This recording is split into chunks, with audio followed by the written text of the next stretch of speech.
मेरे चाचू सबको इंटरव्यू लेते हैं, आज मैं अपने चाचू का इंटरव्यू लूंगा। वेलकम। Thank you. चाचू, आपको जैसे कि पता होगा 2024 में चुनाव हो रहा है, तो कौन सी पार्टी जीतेगी? अभी जो जीत रही है, अभी जो समीकरण बन रहा है वो बन रहा है भारतीय जनता पार्टी पे, यानी कि बीजेपी पे। और अगर मैं बात करूं अपने इस कैराना लोकसभा की और सहारनपुर लोकसभा की, तो यहाँ पर भी भारतीय जनता पार्टी अभी जो है बहुत आगे निकल रही है। यानी कि एक तरफ से देख लीजिएगा, कैराना लोकसभा में अभी प्रदीप चौधरी जी का टिकट फाइनल हो गया है, अभी लगभग 2 घंटे पहले।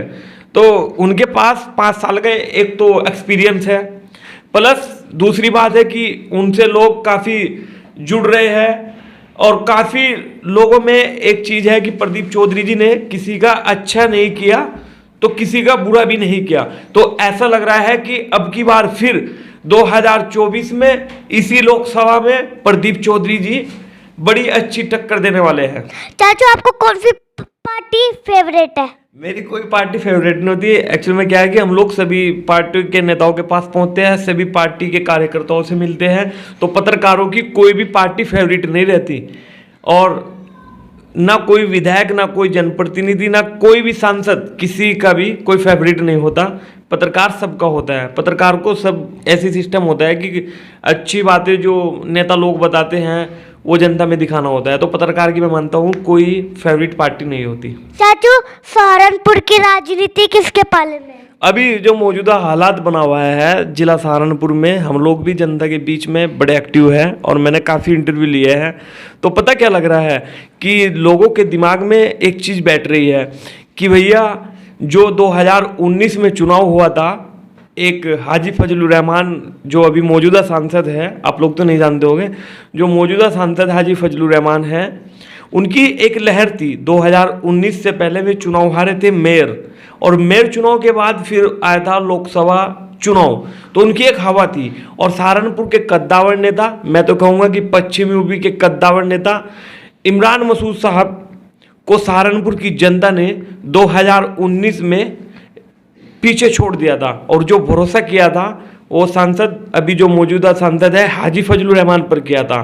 तो अभी भी यही बना हुआ है इस जिला सहारनपुर में कि समीकरण जो फिट बैठता है वो अभी माजिद अली जी पर बैठता है, जो कि सहारनपुर के लोकसभा प्रभारी है। हम लोग कल ही इंटरव्यू लेकर उनका अपने चैनल पर दिखाया भी लोगों को। लेकिन जो समीकरण एक प्लस दलित प्लस मुस्लिम समीकरण जो है वो बहुजन समाज पार्टी के पास है जिला सहारनपुर में। तो यही लग रहा है कि अगर सहारनपुर की आवाम अब की बार भी बहुजन समाज पार्टी के प्रत्याशी को निकालना चाहती है और भाजपा को हराना चाहती है जिला सहारनपुर में, तो सबसे बढ़िया समीकरण यही रहेगा कि भैया माजिद अली को सहारनपुर की आवाम पसंद करेगी, यानी कि उनको वोट करेगी। तो सबसे अच्छा समीकरण मैं मानता हूं कि माजिद अली के पास ही जिला सहारनपुर में है। और अभी जो मौजूदा दूसरे नेता की बात करूं, गठबंधन की तरफ से भी काफ़ी उम्मीदवार है। एक तरफ इमरान मसूद साहब, पूर्व MLC गजय सिंह, सुरेंद्र कपिल जी, डॉक्टर यास्मीन राव जी।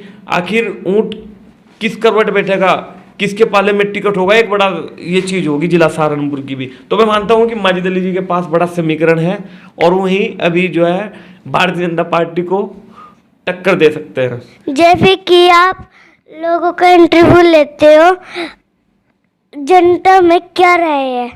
हाँ, ये बढ़िया सवाल है। जनता में जो है ना, अगर हम इमरान मसूद का नाम लेते हैं कहीं पर, तो मुस्लिमों में क्रेज है और 80% मुस्लिम अभी भी जिला सहारनपुर के इमरान मसूद को ही अपना नेता मानते हैं। और एक चीज़ ये भी है कि भैया इमरान मसूद साहब चाहे जितने भी चुनाव हार जाए, जितनी भी चाहे पार्टियां बदल ले, लेकिन उनका वोट उनके पास है। जब भी तो कहते हैं जिला सहारनपुर के लोग, हम लोगों ने भी इंटरव्यू में कई बार बोला है और जनता में ये चीज़ भी बोली है, जनता ने भी हमारे चैनल पर, कि इमरान मसूद जिला सहारनपुर की खुद पार्टी है। इमरान मसूद किसी पार्टी में नहीं है, लेकिन इमरान मसूद खुद पार्टी है। कहीं पर भी किसी भी पार्टी में जाकर वो ट्रांसफ़र करा देते हैं। तो इमरान मसूद का अभी जो क्रेज है मुस्लिम बाहुल्य क्षेत्र में बहुत अच्छा है। और अगर दूसरी तरफ बात करें तो हिंदू समाज के लोग भी लगभग 20% इमरान मसूद के साथ है, जो हमेशा रहते हैं। 2019 में भी देखा और फिर मेयर चुनाव में भी देखा, 2022 के विधानसभा चुनाव में भी देखा।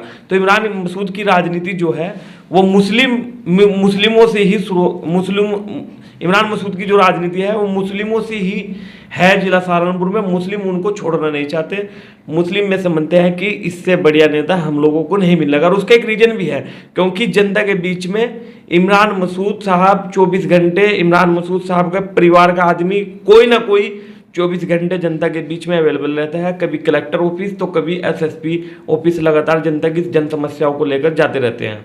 ये मेरा लास्ट क्वेश्चन है, आपका केरला में कौन जीतेगा? अब की बार केरला में कौन जीतेगा? अब की बार केरला में भाई जिस तरीके से अभी 2 घंटे पहले टिकट दिया है भारतीय जनता पार्टी ने, लिस्ट जारी कर जो अपने पुराने सांसद पर ही भरोसा किया है, तो ऐसा लग रहा है कि प्रदीप चौधरी जी का आने वाले दिनों में रिजल्ट अच्छा ही रहेगा। क्योंकि प्रदीप चौधरी जी का एक क्रेज है, और खासकर नकुड़ विधानसभा और गंगो विधानसभा में लोग इनको इतना मानते हैं, इतना प्यार करते हैं कि भैया व्यक्तिगत संबंध से ज़्यादा वोट मिलता है। मैं मानता हूं कि प्रदीप चौधरी पर जो भारतीय जनता पार्टी ने भरोसा जताया है, तो उससे ऐसा लग रहा है अब की बार कि फिर जिस समीकरण से 2019 में चुनाव लड़े थे, तो इसी समीकरण से चुनाव लड़ेंगे तो अच्छा रिस्पॉन्स रहने वाला है इस केरला लोकसभा में। मैं ये तो नहीं कह रहा हूं कि भैया चुनाव बिल्कुल 100% ही प्रदीप चौधरी जी जीत जाएंगे, लेकिन यह है कि टक्कर जबरदस्त होगी। दूसरी तरफ इकरा की बात करूं, जो मनीष चौहान के लोग थे, मनीष चौहान को पसंद करने वाले लोग थे, लगातार रैलियों में जनसंपर्क लगातार कर रहे थे, तो इस टिकट से कहीं ना कहीं मनीष चौहान भी नाराज हो गए हैं। इस टिकट से मनीष चौहान के लोगों पर भी असर पड़ गया है, और जो प्रदीप चौधरी जी से नाराज है वे इकरा हसन के पास जा सकते हैं। ये हमारे चैनल पर भी बोला है लोगों ने कि भैया जो हिंदू गुजर जो नाराज है वे इकरा हसन के साथ बिल्कुल जाएंगे, क्योंकि प्रदीप चौधरी जी से ऊपर लेवल के नेता तो खुश है, लेकिन केरला लोकसभा के पब्लिक और कुछ नेता भी जो भारतीय जनता पार्टी से ही वे नाराज है। तो देखेंगे कि अगर वे जो नाराज है और वोट लेकर आते हैं, क्या इकरा हसन के पाले में जाती है, तो फिर इकरा हसन मजबूत स्थिति में आ जाएगी। मैं ऐसा लगता है कि इकरा हसन और प्रदीप चौधरी जी में 2019 से भी भयंकर वाली अब की बार टक्कर होने वाली है, क्योंकि जनता जनार्दन होती है, जनता जिसके पास बैठेगी वही काम हो जाएगा। जैसे कि आपने मेरे साथ इंटरव्यू लिया तो उसके लिए बहुत बहुत शुक्रिया। थैंक यू, अच्छा लगा बहुत।